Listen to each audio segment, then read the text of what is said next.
নতুন এটি ৰেচিপি সৈতে নমস্কাৰ বন্ধু-বান্ধৱীসকল, মই মামনা আপোনালোক সকলোকে মোৰ চেনেলটিলৈ স্বাগতম জনাইছোঁ। আশা কৰিছোঁ আপোনালোক চাগে সকলোৱে ভালে কুশলে আছে। মোৰো ভালেই। আজি আপোনালোকৰ মাজলৈ মাছৰ মূৰৰ সৈতে কচুথুৰি তৰকাৰী লৈ আহিছোঁ। কেনেকৈ বনালোঁ, কি কৰিলোঁ আপোনালোকক দেখুৱাই গৈ থাকিম। সেয়া আপোনালোকৰ বহুমূলীয়া সময় উলিয়াই ভিডিঅ'টো সম্পূৰ্ণকৈ চাব বুলি আশা কৰিলোঁ। এয়া মই এমুঠি কচুথুৰি বজাৰৰ পৰা কিনি আনিছিলোঁ আৰু কচুথুৰিখিনি মই ভালদৰে ধুই ৰ'দত এঘণ্টামান সময়ৰ কাৰণে শুকাবৰ কাৰণে ৰাখি থৈ দিছিলোঁ। আৰু এইখিনি এতিয়া মই ওপৰৰ বাকলিখিনি এৰুৱাই লৈছোঁ। আপোনালোকে বাৰু এই কচুথুৰিটো খায়নে? খাবলৈ বহুত টেষ্টি হয় আৰু মাছৰ লগত বেছি ভাল লাগে। এতিয়া মই এনেকুৱা ডাঙৰ ডাঙৰ টুকুৰা কৰি লৈছোঁ, কাৰণ ধুনীয়াকৈ সিজি যায় এইবিলাক। এইখিনি মোৰ কটা হৈ গ'ল, এনেকুৱা টুকুৰা কৰি লৈছোঁ মই। আৰু এইখিনি মই অলপ ধুই লৈছোঁ পানীৰে, ঠাণ্ডা পানীৰে ধুইছোঁ। ঠাণ্ডা পানীৰে ধুলেও একো নহয়। কেইটামান মই জালুক খুন্দি লৈছোঁ। কচুথুৰিত জালুক দিলে বহুতেই ভাল লাগে খাবলৈ। আৰু কেইটামান নহৰু মই খুন্দি লৈছোঁ। আৰু একেলগে মই কেইটামান কেঁচা জলকীয়াও দিম।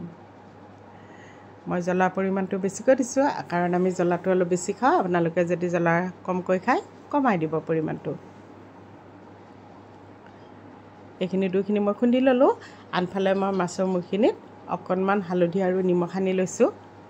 আৰু আনফালে মই কেৰাহীখন বহাই দিছিলোঁ, তাতে তেল গৰম হৈ গৈছে। তাতে মই মাছৰ মূৰখিনি ভাজি ল'ম, আধা ভজা কৰি ল'ম।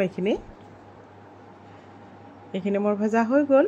আৰু ৰখি যোৱা তেলখিনিতে মই কেইটামান পাঁচফোৰণ দিছোঁ। পাঁচফোৰণখিনি অকণমান ৰঙচুৱা হওঁতে ইয়াতে মই জলকীয়া আৰু নহৰুৰ পেষ্টখিনি দিছোঁ। এইখিনি অকণমান ভাজি লৈছোঁ।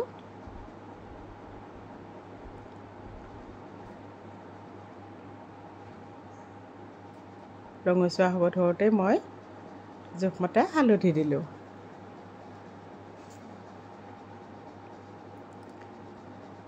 এতিয়া মই কচুথুৰিখিনি বহাই দিছোঁ। সকলোৱে বনাব জানেই এই ৰেচিপিটো, হ'লেও মইনো কেনেকৈ বনাইছোঁ আপোনালোকক দেখুৱাই দিছোঁ, কাৰণ সকলোৰে ৰন্ধাৰ পদ্ধতিবোৰ বেলেগ বেলেগ হয়। জোখমতে মই ইয়াতে নিমখ দি দিলোঁ।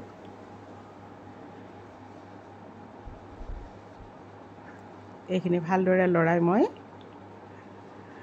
কম জুইত সিজিবৰ কাৰণে ৰাখি থৈ দিম। আপোনালোকে বাৰু কি কি ধৰণে বনায় কমেণ্টত জনাবচোন। সকলোৱে বেলেগ বেলেগ ৰন্ধাবোৰ বেলেগ বেলেগ হয়, সেইকাৰণে আপোনালোকে কেনেকৈ বনায় কমেণ্টত জনাব। প্ৰায় 6-7 মিনিটমান সময়ত পিছত মই এইখিনি লৰাই দিছোঁ। কচুখিনি প্ৰায় আধা সিজাৰ নিচিনা হৈছেই। ইয়াতে মই কাটি লোৱা ডাঙৰ বিলাহী এটা দি দিছোঁ।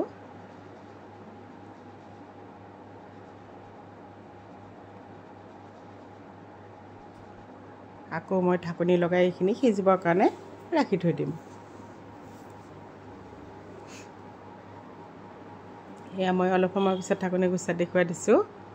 প্ৰায় সিজিয়ে গৈছে কচুখিনি। এতিয়া ইয়াতে মই ভাজি ৰখা মাছৰ মূৰখিনি দি দিম।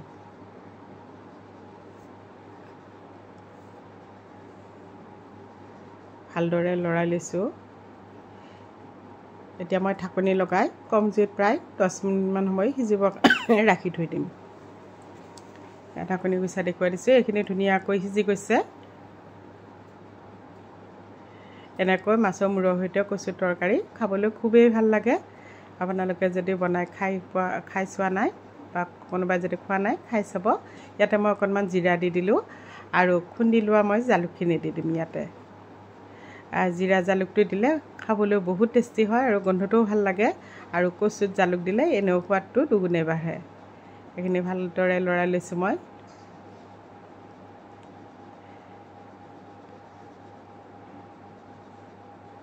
এয়া মোৰ কচু শাক খাবৰ বাবে ৰেডি হৈয়ে গৈছে।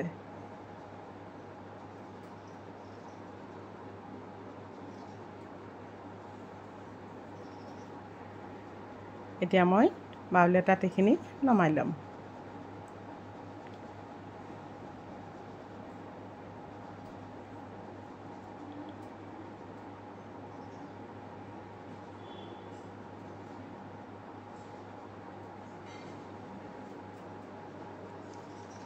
এয়া মোৰ কচু শাক খাবৰ বাবে ৰেডি হৈ গ'ল। ভিডিঅ'টো চাই কেনেকুৱা পালে কমেণ্ট কৰি জনাবচোন। যদি ভাল লাগিছে লাইক কৰিব, ভিডিঅ'টি শ্বেয়াৰ কৰি দিব। আপোনালোকৰ বহুমূলীয়া সময় উলিয়াই ভিডিঅ'টো শেষলৈকে চোৱাৰ বাবে অশেষ ধন্যবাদ। আকৌ এটি নতুন ৰেচিপিৰ সৈতে মই মামন কিটচেন আপোনালোকৰ মাজলৈ আকৌ আহিম। আজিলৈ এৰিছোঁ। Bye bye.